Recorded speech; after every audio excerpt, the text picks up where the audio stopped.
They said stop only once. So why didn't we listen? Garak, the council's head envoy, let the question hang in the air as he stared down the gathered assembly of nervous representatives. The chamber, usually filled with the hum of diplomatic chatter, was silent. Silence in this case was an understatement.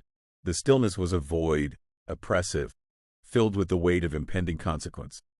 Even the most stoic of the Ian species present could not keep the anxiety from their faces, their antennae twitching, scales shifting, or other subtle gestures betraying their unease. Garrick's multi-lens eyes shifted, catching every flicker of movement. They were all there, the high-ranking officials of the Galactic Union, each representing a species far more ancient, technologically advanced, and historically dominant than the upstart humans. Yet here they were, quaking in their seats like juveniles before a disciplinary council. You thought it was just a bluff, Garak continued, his voice carrying the gravitas of one who had seen empires rise and fall.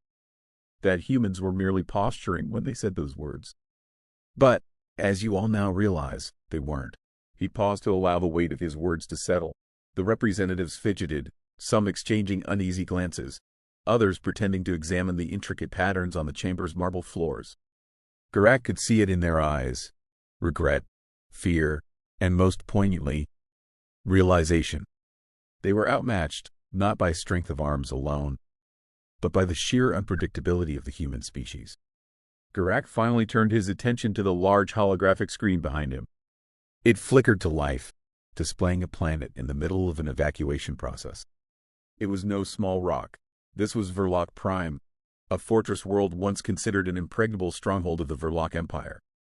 Now it was being abandoned with the urgency of a sinking ship. You all know what this is, Garak said, gesturing toward the image. Verloc Prime was the first to test humanity's patience, and now the Verloc Empire is scattering like dust in a solar storm. One of the younger representatives, a slender figure from the Parnian conglomerate, raised a hand, his voice trembling as he spoke. Envoy Garak, we believe that humanity was bluffing. Their power was misunderstood, underestimated. Garak cut him off, his tone sharp. You thought them weak because they do not boast of their conquests, because they do not wear their victories like a crown. That was your mistake. Garrick's words landed like blows, and no one in the room dared interrupt him again. The Parnian representative shrank back into his seat, his skin fading to a dull gray, the Parnian equivalent of shame. You didn't understand, Garak continued, that when humans say, don't, it's not a request.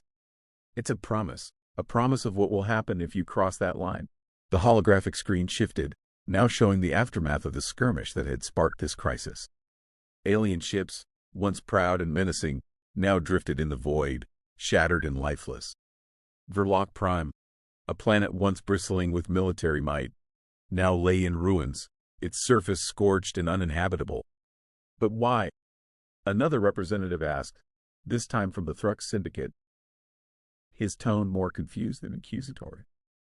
Why would they go to such lengths over allies that are not even of their own kind?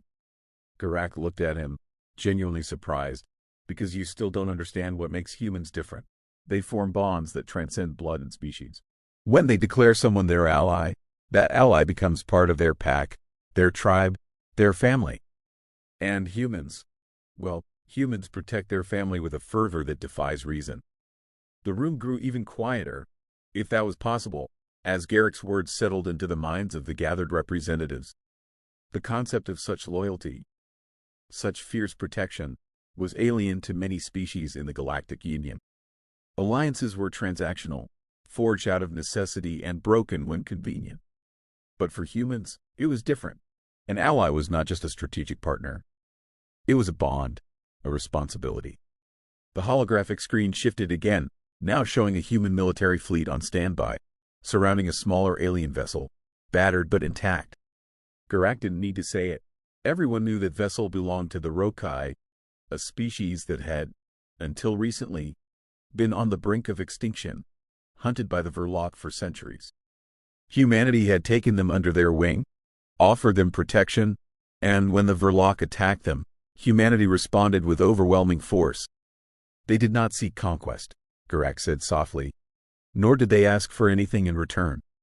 They acted out of a sense of duty, out of loyalty to those they consider their own. You see, humans are not driven by power alone. They are driven by something deeper, something that cannot be quantified or easily understood. There was a murmur of agreement from some of the representatives, their fear momentarily giving way to a grudging respect. The Parnian representative leaned forward again, this time with a more earnest expression. Envoy Garak, what should we do now? Garak looked around the room, meeting the eyes of each representative in turn. You will not touch their allies again. You will respect their boundaries, and you will learn to coexist. The alternative, he let the sentence trail off, the implication clear. And if we don't? Someone muttered, perhaps unintentionally. Garak's gaze snapped to the source of the voice, a representative from the Takari Dominion. The Takari had always been known for their stubbornness, but even they had to recognize the folly of pushing this any further. If you don't, Garak said, his voice like iron, then you will face the same fate as the Verloc. And I assure you, the humans won't hesitate. The Takari representative swallowed hard, and Garak allowed himself a small, grim smile. It was a smile that carried no joy, only the satisfaction of a point well made. For a moment, the room remained silent as Garak's words echoed in the minds of the assembled leaders. Finally, the Thrux representative spoke again, his voice careful, diplomatic. We will heed your advice, Envoy Garak. We will not touch the humans' allies. But what of the Verloc? Garak sighed, feeling the weariness of a long, hard-fought battle of words and wills. The Verloc are beyond saving. They crossed the line, and they have paid the price. There is no undoing what has been done. What you should focus on now is ensuring that you do not share their fate. The holographic screen flickered off, leaving the room bathed in the soft, ambient light of the chamber. Garak straightened, knowing his task was far from over. The representatives had heard his words, but he could see the doubt still lingering in their eyes. This was not a lesson easily learned, and the cost of ignorance had already been made abundantly clear. As he prepared to leave the chamber, one final thought crossed his mind. The humans had given a warning, and it had been ignored. The question that remained was whether the rest of the galaxy would be wiser, or if this was only the beginning. As Garak exited the council chamber, the gravity of the situation weighed heavily on his mind. The tension in the room had been suffocating, but it was nothing compared to the storm that awaited him outside.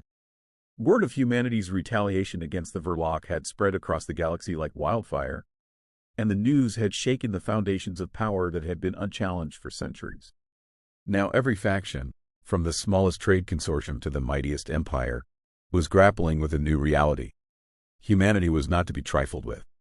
The corridors outside the chamber were crowded with aides, diplomats, and intelligence officers, all buzzing with frantic activity. Garak navigated through them with practiced ease, his mind already working on his next move. He needed to speak with his contacts to gather information and to prepare for the inevitable fallout. The Verloc had been the first to provoke humanity, but they would not be the last. As he made his way to his private office, Garak's thoughts turned to the humans themselves. In all his years as an envoy, he had never encountered a species quite like them. They were not the most technologically advanced, nor were they the most numerous, but they possessed a resilience, a tenacity that defied logic. They formed bonds across species lines, bonds that were unbreakable, and they defended those bonds with a ferocity that was unmatched in the galaxy. Garak entered his office and immediately activated the secure communications terminal. He had allies of his own species who understood the importance of unity in the face of a common threat. It was time to reach out to them, to form a coalition that could navigate the uncertain future that lay ahead. As he waited for the terminal to connect, Garak's thoughts returned to the Verloc. They had been a proud and aggressive species, always eager to expand their territory and assert their dominance. But their arrogance had blinded them to the dangers of underestimating humanity. The Verloc had assumed that their superior numbers and firepower would be enough to cow the humans into submission. Instead, they had found themselves on the receiving end of a retaliatory strike that had left their empire in ruins. The terminal beeped, signaling that the connection had been established. Garak's screen filled with the faces of his closest allies, Kravik, a seasoned strategist from the Falden Union, and Drar-Ma, a respected elder of the Hearth Collective. Both were leaders of species that had long advocated for a more cautious approach to allying with humanity. They had seen the potential for conflict and had urged the Galactic Union to seek peaceful coexistence with the humans. But their warnings had gone unheeded, drowned out by the arrogance of those who believed that humanity was a mere upstart species that could be easily controlled. "Garak," Kravik said, his deep voice rumbling through the speakers. "We received your message. The situation is as dire as we feared." Garak nodded. The Verloc had been decimated. Their empire is in disarray, and their remaining forces are scattered. The humans struck swiftly and without mercy. It is clear that they will not tolerate any threat to their allies. Drar, his leathery skin folding into a frown, spoke next. "We have long advocated for a diplomatic approach, but it seems the time for talk is over. What do you propose, Garak?" Garak took a moment to collect his thoughts. "We must form a coalition, not to fight humanity, but to ensure that no other species makes the same mistake as the Verloc. We need to stabilize the region to prevent further escalation. The humans have made their stance clear, and we must respect it." KX's eyes narrowed. "And what of the other factions?" "There are those who will see this as an opportunity to expand their influence, to fill the void left by the Verloc's downfall." "They must be brought to the table," Garak replied firmly. "We cannot afford to let this spiral into a wider conflict. The humans have shown that they are capable of devastating retaliation, but they have also shown restraint. They did not seek to conquer the Verloc. They simply eliminated the threat. If we can demonstrate that we are willing to coexist peacefully, I believe the humans will respond in kind." Drar's frown deepened. "That is a dangerous gamble, Garak. The humans are unpredictable. We cannot be certain how they will react." Garak met Drar's gaze, his expression resolute. "It is a gamble, but it is one we must take. The alternative is far more dangerous. If we allow fear and mistrust to dictate our actions, we will only drive the galaxy closer to war. Humanity has given us a warning, and we would be wise to heed it." KX nodded slowly. "Very well. I will reach out to my contacts and begin laying the groundwork for this coalition. But we must proceed with caution. The situation is volatile, and any misstep could have catastrophic consequences." Drar agreed, his tone somber. "We will support your efforts, Garak, but remember, we are treading on thin ice. The galaxy is watching, and our actions in the coming days will shape the future for generations to come." As the call ended, Garak leaned back in his chair, his mind racing. The task ahead was daunting, but it was not impossible.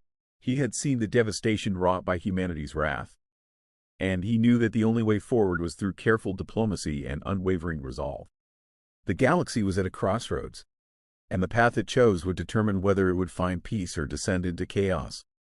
Garak sighed and closed his eyes, allowing himself a moment of reflection. The humans had said, "Don't," and the Verloc had ignored them. Now, it was up to the rest of the galaxy to learn from that mistake. And Garak was determined to ensure that they did.